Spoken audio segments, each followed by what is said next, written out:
Hello friends, today we are going to start new chapter as a wave optics. Already we have discussed about the ray optics, and in ray optics already we have proved some laws regarding with that as a laws of reflection, laws of refraction और बहुत सारी refraction से related हमने ऐसे ही बहुत सारे phenomenon भी कर दी लाइक टोटल इंटरनल रिफ्लेक्शन, उसका जो भी फिनोमिनन कैसे होता है पूरा हमारे पास नॉलेज है। अब आज हमें स्टार्ट करना है वेव ऑप्टिक्स, मतलब वेव। तो वेव से रिलेटेड भी हमारे पास नॉलेज है, 11th स्टैंडर्ड में चैप्टर है उसका एज ए वेव। तो वेव से रिलेटेड भी हमारे पास उसका नॉलेज है। लेकिन अगर हम स्टार्टिंग से सोचें कि जो भी हम बोल रहे हैं कि रे ऑप्टिक्स में तो कि light travelling in A straight line, तो स्ट्रेट लाइन कैसे है, क्यों है, तब जो भी ऐसे थियरी। अब अगर हम इसका नेक्स्ट चैप्टर देखें तो ड्यूल नेचर है, there is a dual nature of radiation and matter. मतलब हम रेडिएशन सोचे then light possess two type of nature as a wave nature और particle nature। तब as a in 17th century Newton ने suggest किया था in 1675 then Newton suggested corpuscular theory।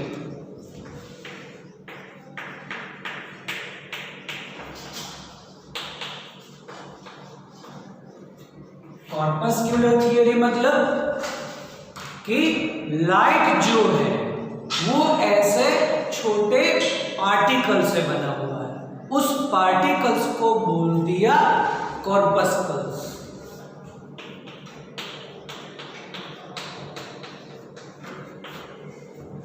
कि light made up of tiny particles and this tiny particles called corpuscles and that is called corpuscular theory। it means Newton suggested कि जो भी light है वो कुछ ऐसे टाइनी पार्टिकल से बनी हुई है। अब उसने वो पार्टिकल के लिए भी उसके कुछ ऐसे फीचर्स भी दे दिए, मतलब उसकी प्रॉपर्टीज भी दे दी। मतलब जो भी हम ऐसे कॉर्पस्कल्स बोले तो कॉर्पस्कल्स बोल दिया कि वैसे टाइनी पार्टिकल्स है, तब बोल दिया कि it is different in size and shape.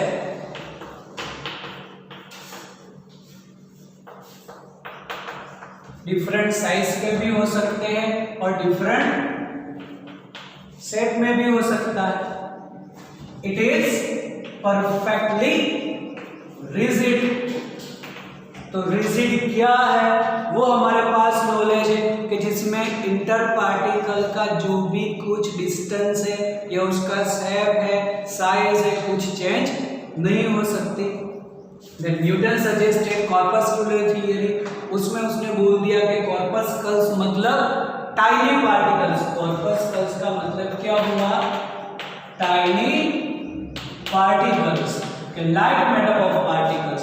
तब उसने उसके फीचर्स दे दिए कि it is made up of particles, मतलब पार्टिकल्स भी कैसे, तो डिफरेंट शेप एंड साइज।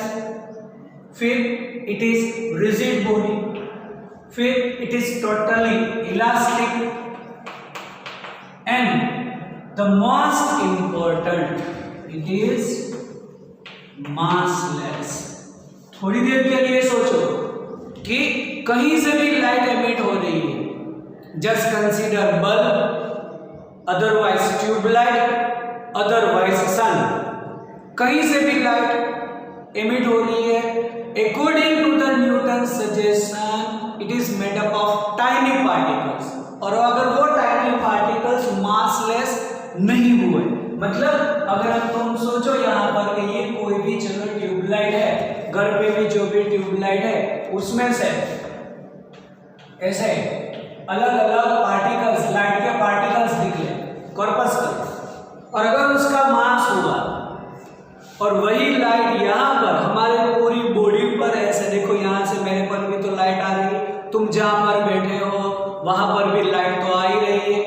अगर तुमने ऐसे ट्यूबलाइट ऑन नहीं की है फिर भी सनलाइट तो है ही, तो जो कि सन में से लाइट एमिट हुई और ऐसे न्यूटन ने बोला कि वो ऐसे टाइनी पार्टिकल्स से है।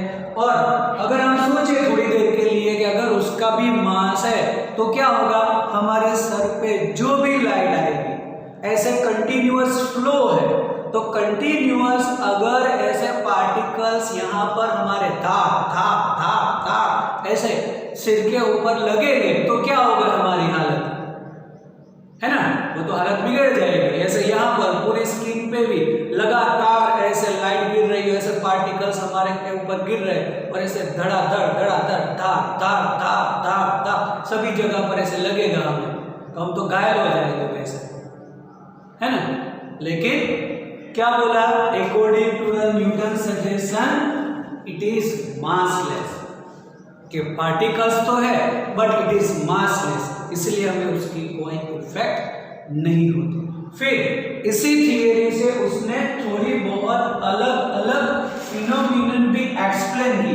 Then which type of phenomenon explain by the Newton? The reflection of the light, refraction of the light, ये दोनों फिनोमिनन उसने सक्सेसफुली एक्सप्लेन की यूजिंग कॉर्पस्कुलर थियरी, मतलब पार्टिकल थियरी से रिलेटेड। बस उसका एक ही स्टेटमेंट रॉन्ग हो गया कि in case of refraction whenever light is enter from denser medium to rare medium its speed increases.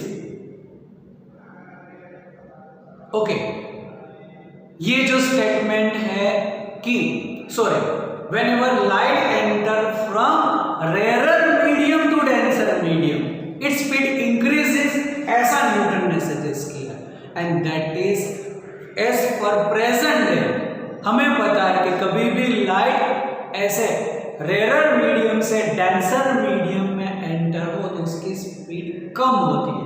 लेकिन इन 17th सेंचुरी, इन 1675 न्यूटन ने बोल दिया ऐसे कि whenever light enter from rare medium to denser medium its speed increases.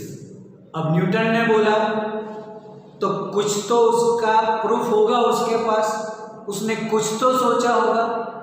और जैसे Newton, तो Newton मतलब ऐसा हम बोलते कि it is a God of science, है ना, हमने उसको ऐसा एक दर्जा दिया है, एक ऐसे कि it is God of the science.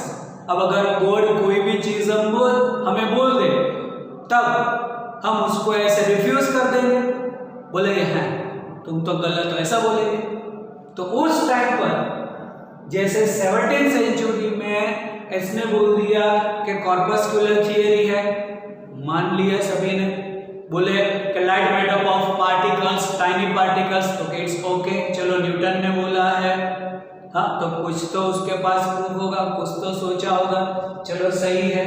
फिर बोल दिया it is different shape and size, rigid body, elastic है, मासलेस है, और उसने ये फिनोमिनन भी एक्सप्लेन कर दी कि reflection and refraction of the light explain on the basis of corpuscular theory.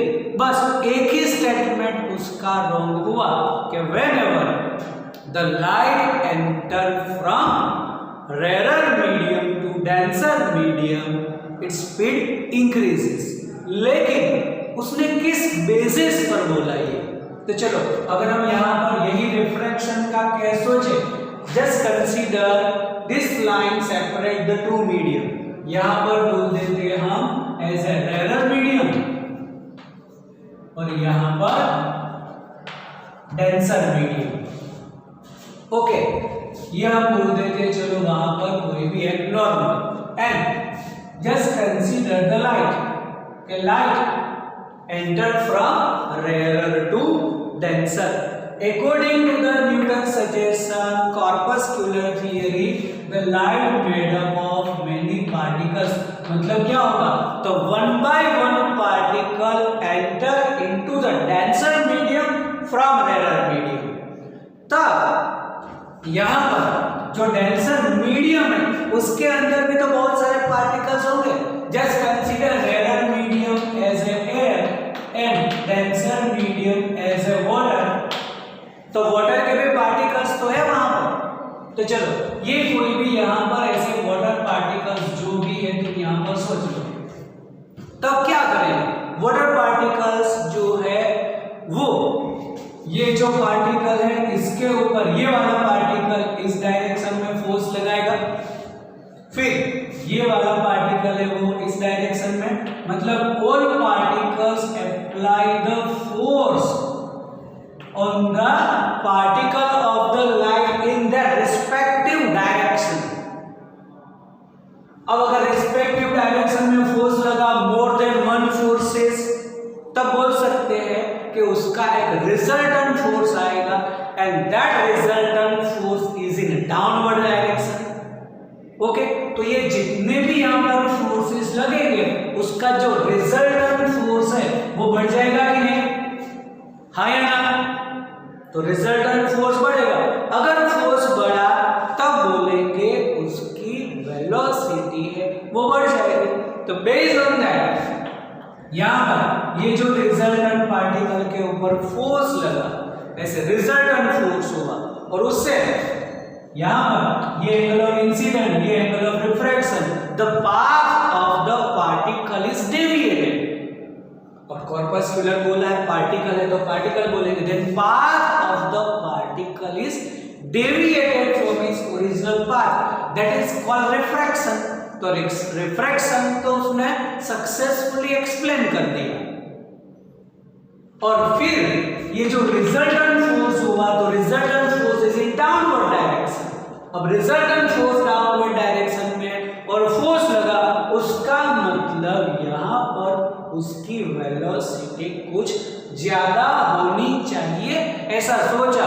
इसके पास दूसरा उसके पास कोई प्रूफ नहीं था और इसका भी, ये सिर्फ only the assumption of the Newton ने ऐसा प्रूफ नहीं किया, लेकिन it is one type of assumption कि अगर पार्टिकल है, अब पार्टिकल है तो जो भी दूसरे पार्टिकल से उसके ऊपर ऐसे मीडियम के पार्टिकल्स फोर्स लगाएंगे, देन रिजल्टेंट फोर्स होगा and due to this resultant force refraction मतलब पाथ तो डिविएट होगा और उसकी स्पीड भी इंक्रीज होगी।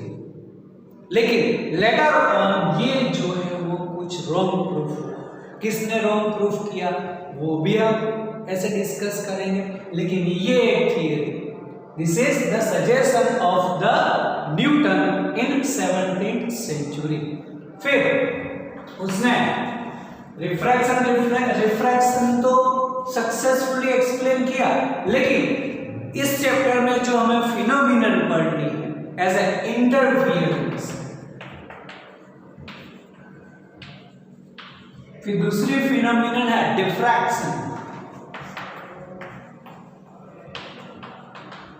And polarisation.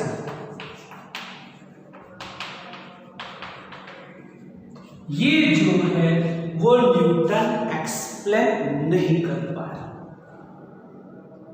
On the basis of corpuscular theory Newton could not explain the interference, diffraction and polarization, and that is successfully explained by Huygens, Dutch scientist। वो भी इसी सेंचुरी में था, जैसे इसने 1675 में बोला, इन 1678 उसी सेंचुरी में हम ऐसा बोल सकते हैं कि वन साइंटिस्ट ह्यूजेंस, कई लोग इसको हाइगेंस भी बोलते हैं, है ना। हम यूजुअली जो ह्यूजेंस है उसी को फॉलो करेंगे, ह्यूजेंस प्रिंसिपल, ह्यूजेंस साइंटिस्ट। अब उसी सेंचुरी में इन 1678 17th सेंचुरी में यूजेस ने ऐसा बोला कि लाइट जो है उसका वेव नेचर है, और फिर यहां से दोनों के बीच में ऐसे फाइटिंग चालू हुई। और फाइटिंग जैसे तुम सोच रहे हो ऐसे नहीं कि दोनों ऐसे गन लेकर आ गए, दोनों ऐसे तलवार लेकर आ गए और ऐसे झगड़ने लगे कि ना न्यूटन ने बोला मेरा सही है, मैं कॉर्पस्कुलर थियरी, मैं इतना बड़ा साइंटिस्ट हूँ, यूजेस ने बोला कि तो मैं क्या थोड़ा ऐसे बाजीमुल्ला हूँ ऐसे तुम्हारे सामने, मैं भी साइंटिस्ट हूँ, मैं बोल रहा हूँ वो सही। ऐसे नहीं कि दोनों आमने सामने ऐसे डायरेक्ट लड़ाई नहीं, लेकिन on the basis of concept उन दोनों की लड़ाई चालू हुई। लेकिन न्यूटन्स ने उससे पहले बहुत सारे लॉज दिए थे और न्यूटन्स को सब फॉलो करते थे, इसीलिए सभी लोगों ने यूजेस को थोड़ा ऐसे क्या बोलते हैं कि इग्नोर कर दिया, ऐसे अंडर एस्टिमेट कर दिया कि भाई यूजेस बोल रहा है तो कुछ ऐसे तो उसके ऊपर ध्यान मत दो, वो तो कुछ बोलेगा। लेकिन जो न्यूटन है गॉड ऑफ द साइंस है, ये तो उसने बहुत सारे लॉज दिए हैं, तो ये जो है वो भी कुछ गलत नहीं होगा। फिर तब यूजेस ने हार नहीं मानी, उसने जो है उस बोला कि लाइट जो है वो वेव नेचर है। ओके, अब तब न्यूटन ने ऐसा भी बोल दिया कि चलो लाइट जो है वो स्ट्रेट लाइन में ऐसे फॉलो करती है कि light propagating in straight line. अगर तुम बोल रहे हो कि लाइट जो है वो वेव नेचर है तो उसका प्रोपागेशन कैसे होगा? तो according to the wave nature, light का जो भी वेव नेचर सोचो तो वो तो प्रोपागेट ऐसे करेगी। Okay, then how can you say that light propagating in straight line? क्योंकि उसने भी बोल दिया था कि वेव नेचर तो है लाइट का and it's also propagating in straight line.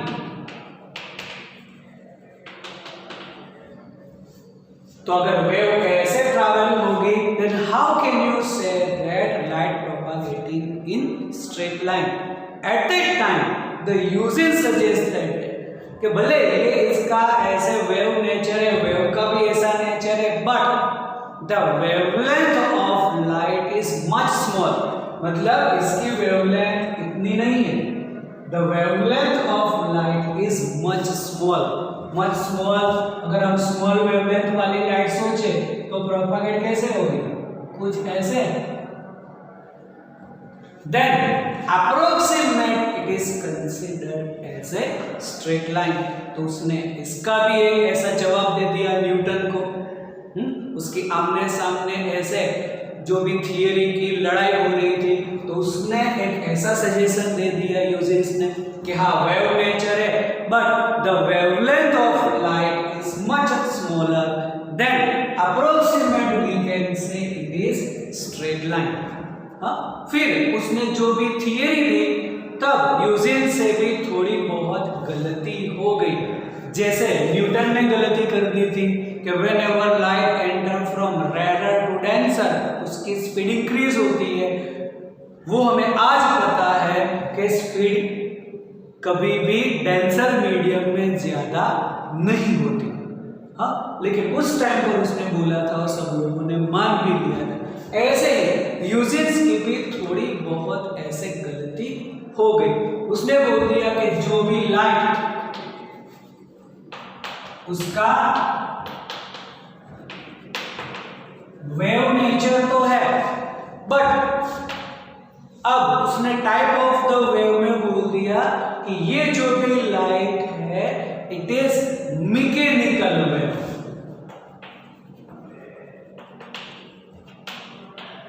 यहां पर यूजेस की थोड़ी गलती हो गई।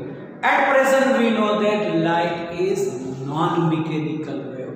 Non mechanical means its do not require the medium for the propagation.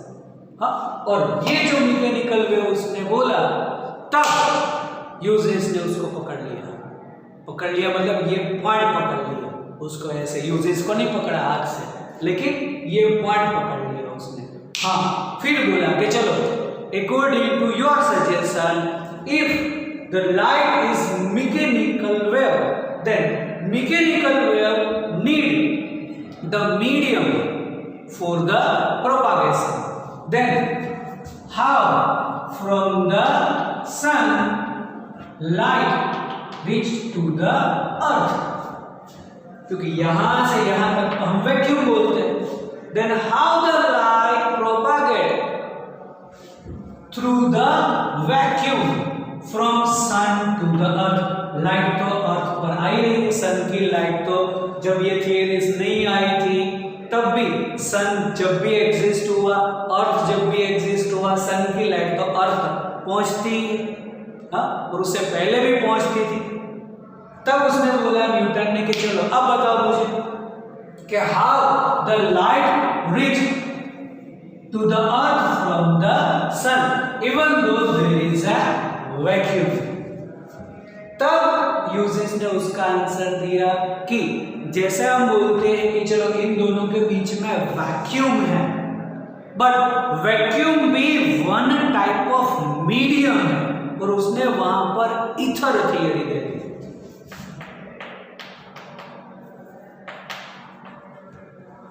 That means Eugen suggested that there is an ether medium, मतलब that is the hypothetical medium. उसने एक hypothetical medium ले लिया as an ether. Ether is the medium through that the light travels from sun to the earth. फिर वो ether medium का उसने बोल दिया कि ये जो ether medium है, it is totally elastic medium है और उसकी डेंसिटी लेस है, मतलब high elastic and low density, उसकी डेंसिटी लो है। और इसी से रिलेटेड हमारे पास एक 11th स्टैंडर्ड में वेव थियरी से रिलेटेड वेव स्पीड की equation v is equal to under root e by rho. E is called elasticity and rho is called density, मतलब high elastic medium and low density. अगर ये high हुआ, लो हुआ, मतलब v जो है वो मच हाई होगा। That means in ether medium the speed of light is maximum. जो अभी हम बोल रहे हैं ऐसे वैक्यूम है, लेकिन उसने ऐसा भी बोला कि ईथर है वो हाई इलास्टिक है, लो डेंसिटी मीडियम है, और तब उसकी स्पीड हायर होगी, और जैसे कोई दूसरे मीडियम में एंटर होगा तब उसकी स्पीड है वो कम हो जाएगी। तो अकॉर्डिंग टू द यूजेज सजेशन तब थोड़ा थोड़ा ऐसे सब लोग उसको मानने लगे, थोड़ा फॉलो करने लगे कि हाँ ये जो बोल रहा है वो कुछ अब थोड़ा ऐसा समझ में आ रहा है और गलत नहीं है। देन लेटर ऑन ये भी प्रूफ हुआ कि ऐसा कोई मीडियम नहीं है, मतलब जो भी एज ए ईथर थियरी बोली थी, ईथर थियरी मतलब there is a hypothetical medium between sun and earth, ये भी ऐसे रॉन्ग प्रूफ हुआ। अब अगर ये रॉन्ग प्रूफ हुआ तो यहाँ पर speed of light in vacuum ज्यादा तो है, तो ये तो कुछ सही भी निकला ऐसे। तो ऐसा थोड़ा बहुत हम उसके इंट्रोडक्टरी पार्ट में बोल सकते हैं, यानी एट लास्ट अल्टीमेटली सब लोगों ने ऐसे यूजेस को माना कि हाँ अब जो लाइट है वो एज ए पार्टिकल नेचर है। फिर जैसे हम बोलेंगे कि आगे फोटो इलेक्ट्रिक इफेक्ट आई, तो जैसे फोटो इलेक्ट्रिक इफेक्ट आई वापस आइंस्टाइन ने पार्टिकल नेचर तो लेना ही पड़ा, और फिर जाकर सब लोगों ने ऐसा एक्सेप्ट कर लिया कि light made up of wave and particle both. लेकिन पार्टिकल जो है, जो न्यूटन ने बोला ऐसा कोई पार्टिकल नहीं, पार्टिकल बोल दिया एज ए फोटोन। तो जो फोटोन है वो चार्जलेस भी है, हाँ, मासलेस भी है, हम ऐसा बोल सकते हैं। हाँ, तब ऐसा प्रूफ हो गया लेटर ऑन कि light made up of wave and particle, मतलब light possess the wave and particle nature both. लेकिन जो न्यूटन ने किया था कॉर्पस्कुलर थियरी, कॉर्पस्कल्स, ऐसे कोई पार्टिकल्स नहीं, बट दूसरे बोल दिया एज ए फोटोन। तो समवॉट ऐसा मैं बोल सकते कि न्यूटन जो है वो अपनी जगह पर सही है। बहुत सारे फिनोमिनन उसने एक्सप्लेन की, बहुत सारे वो एक्सप्लेन नहीं भी कर पाया। तब ह्यूजेस ने बहुत सारे फिनोमिनन एक्सप्लेन की, बहुत सारे पर उसकी भी गलती हुई, और धीरे धीरे जैसे जैसे साइंस डेवलप हुआ, फिर लेटर ऑन सभी ने मान लिया ऐसे कि ह्यूजेस भी सही है, न्यूटन भी सही है, और दोनों का रास्ता निकाल दिया आइंस्टाइन ने। एक बीच का रास्ता निकाल दिया और बोल दिया कि वो लाइट फोटोन है, फोटोन की कुछ एनर्जी है वगैरह वगैरह, सब हमें ऐसे 11th चैप्टर में तो पढ़ा ही है वैसे। ओके, अब ये जो भी इंट्रोडक्टरी पार्ट है वो थोड़ा तुम्हें ऐसे ध्यान में लेना है। अब जो हम चैप्टर स्टार्ट करना है हमें, वो यूजिंग प्रिंसिपल से हमें स्टार्ट करना है उसका चैप्टर, और उसमें फर्स्ट टॉपिक हम बोलते हैं वेव फ्रंट। हमें चैप्टर जो है वो वेव फ्रंट से स्टार्ट करना है। तब वेव फ्रंट है क्या? तो wave front is imaginary surface है। तो कौन सी सरफेस? तो बोलेंगे पासिंग थ्रू द पार्टिकल्स। कौन सा particles? Then particles oscillating in same phase. मतलब ऐसा बोल सकते हैं, अगर वेव फ्रंट की डेफिनेशन कोई पूछे और अगर लिखनी है तो क्या बोल सकते हो तुम?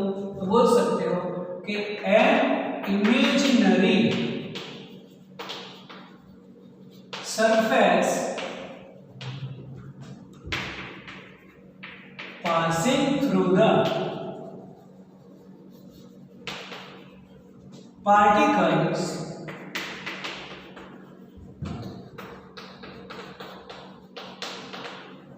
oscillating in same phase। phase nothing but simple word में बोलते तो एंगल, तो oscillating in same phase it's called wave front. चलो अब यहां पर इसको इमेजिनरी सरफेस क्यों बोला ऐसे? कि imaginary surface passing through the particles oscillating in same phase. चलो इसको थोड़ा इमेज करने के लिए ऐसा सोचो कि ये जो भी हमारा ब्लैक बोर्ड है उसके ऐसे 4 कॉर्नर है, वो चारों कॉर्नर पर तुम्हें एक ऐसी स्ट्रिंग या थ्रेड लगाना है चारों कॉर्नर पर, और जो ऐसा पैरेलल रहे। उसके स्मॉल स्केल पर सोचो कि तुम्हारे पास जो भी बुक अवेलेबल है, ओके, या फिर तुम जिस मोबाइल या जिस लैपटॉप से देख रहे हो उसको, हाँ, उसके 4 कॉर्नर हैं, वो चारों कॉर्नर से तुम्हें एक ऐसा थ्रेड, एक ऐसी स्ट्रिंग, लेकिन चारों पैरेलल रहे, ऐसे लगा देना है।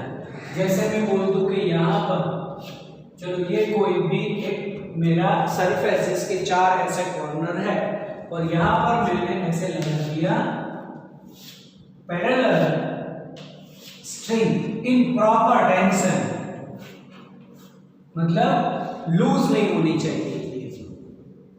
Then just produce the wave here. अब हम बताएं वेव क्या है, व्हाट इज कॉल्ड वेव। तो वेव है मतलब propagation of disturbance. 11th standard के वेव चैप्टर में वेव की डेफिनेशन है कि वेव मतलब propagation of disturbance in a medium. अब यहां पर जैसे हम डिस्टर्बेंस करेंगे, depends on the type of the disturbance, shape of the wave is created. चलो यहां पर हमने कुछ यहां पर डिस्टर्बेंस दे दिया लाइक क्रेस्ट, और साइमल्टेनियसली तुम्हें क्या करना है, ऐसे थ्रेड लगाकर साइमल्टेनियसली चारों कॉर्नर पर सेम टाइम पर सेम एज ए तुम्हें डिस्टरबेंस क्रिएट करना है, मतलब सेम टाइम पर same type of disturbance, same type of wave you have to create. तो यहां पर भी एक ऐसा वेव क्रिएट होगा, यहां पर भी क्रिएट होगा और यहां पर भी क्रिएट होगा। ओके, और वही जो है वो थोड़ी टाइम के बाद यहां पर पहुंचेगा, जो भी उसका वेव होगा, लेकिन ये थोड़े टाइम पे यहां पर। देन मीडियम सेम है तो ये भी थोड़े टाइम में यहां पर पहुंचेगा, तो ये भी यहां पर आएगा थोड़ा, और ये भी यहां पर। ओके, तो ऐसा लगेगा कि ये चारों जो है वो कुछ ऐसे सेम स्पीड पर ऐसे एक साथ ही जा रहे हैं ऐसे।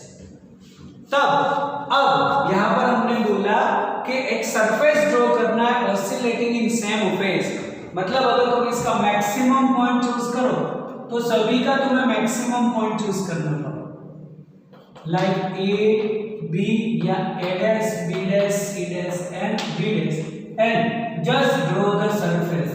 ये हम बोर्ड पर या नोटबुक में ड्रॉ कर सकते हैं, बट प्रैक्टिकली ये हम ड्रॉ नहीं कर सकते। तो एयर में कैसे सरफेस ड्रॉ करने जाओगे, नॉट पॉसिबल, इसीलिए इसको बोला imaginary surface passing through the particles oscillating in same phase. तो ये हम बोल सकते हैं वेव फ्रंट, इसको बोला वेव फ्रंट कि imaginary surface passing through the particles oscillating in same phase। अब हर एक का मैक्सिमम ही चूज करो ऐसा जरूरी नहीं है। चलो यहां पर ये पॉइंट पर तुम सभी का ऐसे मिनिमम चूज करो और यहां से पास होता हुआ एक सरफेस ड्रॉ करो। This is also called wave front. Okay, और वेव फ्रंट जिस डायरेक्शन में प्रोपागेट कर रहा है, अगर वो लाइन तुम इंडिकेट कर दो, दिस इज कॉल्ड रे indicate the propagation of wave front. Okay, और इसीलिए इसको इमेजिनरी बोला है, क्यों, तुम इसको ऐसे ड्रॉ नहीं कर सकते। तो ये चारों पार्टिकल्स है, वहां से भी तुम वेव फ्रंट ड्रॉ कर सकते हो, यहां से भी कर सकते हो, बस मेन पॉइंट है सभी का फेज एंगल सेम होना चाहिए। ओके, तो सभी पार्टिकल्स के फेज सेम होंगे, सभी पार्टिकल्स का एंगल सेम होगा, वहां से तुम सरफेस ड्रॉ करो, that is called wave front. अब इससे रिलेटेड एक एमसीक्यू पूछते हैं कि what is the phase difference between any two particles on the same wave front. तो फेज डिफरेंस तो जीरो होगा, because all particles are in the same phase. तो अगर सेम फेज में है और उसी के ऊपर कोई भी पार्टिकल्स का तुम फेज डिफरेंस ले लो, इसका और इसका फेज डिफरेंस जीरो होगा, इसका और इसका जीरो होगा, इसका और इसका भी जीरो होगा, इसका और इसका भी जीरो होगा, या ये का भी जीरो होगा, मतलब all are in the same phase, then the phase difference between any two particles on the same wave front is zero. ये तुम्हें याद रखना है। अब यहां से आगे अगर हम करें तो वेव फ्रंट के हमें टाइप करने हैं कि type of the wave front, कि वेव फ्रंट कितने टाइप्स के हैं। तो ऐसा बोलते हैं कि चलो ये wave front basically 3 types of wave front. First spherical wave front, cylindrical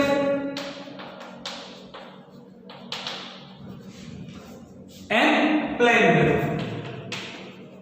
Basically 3 types of wave front: spherical wave front, cylindrical wave front and plane wave front। अब spherical wave front कहां से प्रोड्यूस होगा, मतलब what is the source of spherical wave front? Then we can say point light source।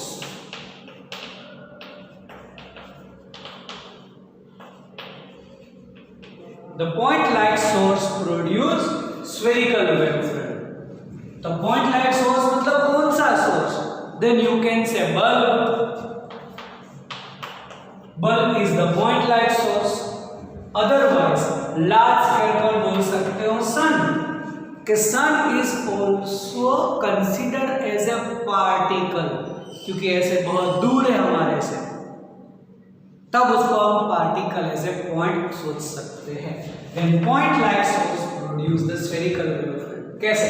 चलो यहाँ पे तुम bulb बोलो या फिर सन बोलो, तो सन जो है बल्ब है वो सभी डायरेक्शन में उसकी जो वेव्स है वो प्रोड्यूस करेगी।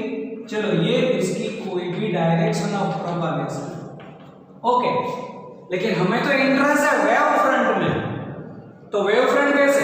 तो कोई भी एक पार्टिकल ले लो यहां पर, अब ऐसे सेम डिस्टेंस पर जितने भी पार्टिकल्स है 3 डायमेंशन में उसको कनेक्ट करो,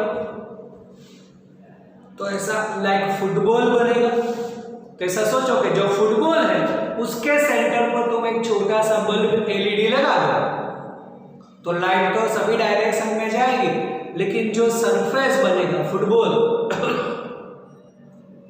की सरफेस, तो जो फुटबॉल की सरफेस है that is wave front, it is spherical wave front. Then bulb और sun produces spherical wave front. जैसे स्मॉलर डिस्टेंस पर करो 2 डायमेंशन में तुम्हें लगेगा सर्कल, लेकिन इट इज द 3 डायमेंशन, तो 3 डायमेंशन में ये बन जाएगा स्फीयर। उसके लार्जर में भी कर सकते हो ऐसे। जो भी एक डिस्टेंस पर पार्टिकल हो तो सेम डिस्टेंस पर all particles are in same phase, उससे पास होगा surface, that is wave front. तो स्फेरिकल वेव फ्रंट बनेगा। चलो सिलिंड्रिकल वेव फ्रंट कौन प्रोड्यूस करेगा? तो हम बोल सकते हैं the linear source. The linear source produce cylindrical wave front. तो लीनियर सोर्स कौन सा? सोचो, लीनियर सोर्स मतलब कौन सा? ट्यूबलाइट। फिर भी नहीं हुई ना ट्यूबलाइट? हाँ, tubelight. The tubelight is the मतलब source of cylindrical wave front. अगर हम ट्यूबलाइट सोचे, घर पे भी ट्यूबलाइट होती है, तब इसके जो दोनों एंड पॉइंट है यहां से कभी वेव्स प्रोड्यूस नहीं होती, यहां तो हम पोटेंशियल डिफरेंस देते हैं। वेव्स कहां से प्रोड्यूस होती है? उसकी सरफेस से। मतलब यहां पर अगर हम सोचे कि दिस इज अवर ट्यूबलाइट, चलो, तो उसकी जो भी सरफेस है, स्फेरिकल सरफेस, कर्व्ड सरफेस, वहां से लाइट प्रोड्यूस होती है। और हम ऐसा कुछ सोच ले कि यहां से जो भी लाइट प्रोड्यूस हुई उसके सेम डिस्टेंस पर से हमने एक ऐसा सर्कल ले लिया यहाँ पर कि कोई डिस्टेंस से सेम फेस पर पार्टिकल से उसका एक सर्कल ले लिया। ऐसे आसपास बहुत सारे सर्कल सोचो और सभी को कनेक्ट कर लो, that is called cylinder. Then linear source produce the cylindrical wave front. अब याद करो कि प्लेन वेव फ्रंट कौन प्रोड्यूस करेगा? The which type of source produce plane wave front? Even the point light source produce the spherical wave front, linear source produce the cylindrical wave front. Then which type of source produce the plane wave front? Video एक काम करो, 1 minute के लिए stop करो, मैं answer दूं उससे पहले सोच लो। 1 मिनट के लिए वीडियो स्टॉप करो। नहीं आया ना दिमाग में? है ना? आया कि कौन ऐसे प्लेन वेव फ्रंट प्रोड्यूस कर सकता है? नहीं आया दिमाग में। इसीलिए नहीं आया कि कोई भी सोर्स पॉसिबल नहीं है जो प्लेन वेव फ्रंट प्रोड्यूस करे फ्रेंड्स। ऐसा कोई सोर्स ही नहीं है, इसीलिए तो दिमाग में नहीं है। अगर होता तो दिमाग में आ जाता। तो फिर प्लेन वेव फ्रंट बनेगा कैसे? तो व्हाटएवर द स्फेरिकल या फिर cylindrical wave front travel at a long distance, they are converted into plane। तो प्लेन वेव फ्रंट में रेज कैसे होंगे? इसके पैरेलल। तो रेज आर पैरेलल, और पैरेलल में से जो भी पार्टिकल्स है उसका वेव फ्रंट कुछ ऐसा बनेगा। अगर दूसरा ड्रॉ करना है तो उसके आगे या पीछे कर सकते हैं। ये भी एक प्लेन वेव फ्रंट। तो whenever rays are parallel to each other, then the wave front तब क्या बोलेंगे कि चलो यहां पर सन है और यहां पर हमारी अर्थ है।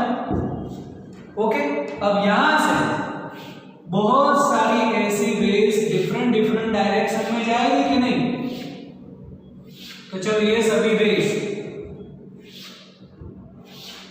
और यहां पर नियर द सन जो भी उसका वेवफ्रंट बनेगा वो तो स्फेरिकल बनेगा क्योंकि सभी डायरेक्शन में है ऐसे। But think about the rays reaching to the earth, ये पूरा जो है इस पार्ट को भूल जाओ और हम बोलते हैं कि whenever light propagating at large distance they are parallel to each other. क्यों? तो क्या अगर ये इतना ही पार्ट आप तुम सोचो इसका तो क्या होगा? They are parallel to each other. तो whatever the rays reaching from sun to the earth they remains parallel to the earth surface, और parallel to the earth surface है यहाँ पर एक और, तब उसका क्या हो जाएगा? As a plane. then both the spherical otherwise cylindrical wavefront waves at large distance converted into plane wavefront, या एज ए रेज जो है वो पैरेलल हो जाएगी। then plane spherical otherwise cylindrical wavefront at large distance converted into plane wavefront। Okay, तो यहां तक पहले तुम्हें करना है। इसके बाद नेक्स्ट लेक्चर में हम वेवफ्रंट से रिलेटेड यूजेस का प्रिंसिपल देंगे कि हाउ द सेकंड वेवफ्रंट, मतलब ये वेवफ्रंट से ये वेवफ्रंट कैसे बना, यहां से ये कैसे बना, या फिर इसके आगे भी हम बड़ा सा सिलेंडर सोचे, then how the second wavefront is created after first, वो एक यूजिंग्स ने उसका प्रिंसिपल दिया है, तो उसको यूजिंग्स प्रिंसिपल, वहां से उसको आगे बढ़े। तुम्हें आगे जो मैंने बोला वो सिर्फ एज ए रेफरेंस रखना है। हाँ, याद रखो कि न्यूटन का सजेशन क्या था, फिर यूजेस का सजेशन क्या था, दोनों अपनी जगह पर सही थे, दोनों अपनी जगह पर थोड़े थोड़े रॉन्ग भी थे। फिर ऐसे लेटर ऑन जो भी प्रूफ हुआ है अभी हमारे पास उसका पूरा नॉलेज है, तो आगे वाला सिर्फ एज ए रेफरेंस रखना है। जो याद रखनी है थियरी वो यहाँ से वेवफ्रंट से, कि वेवफ्रंट क्या है, उसके टाइप्स क्या है, which source produce the which type of wavefront. Okay.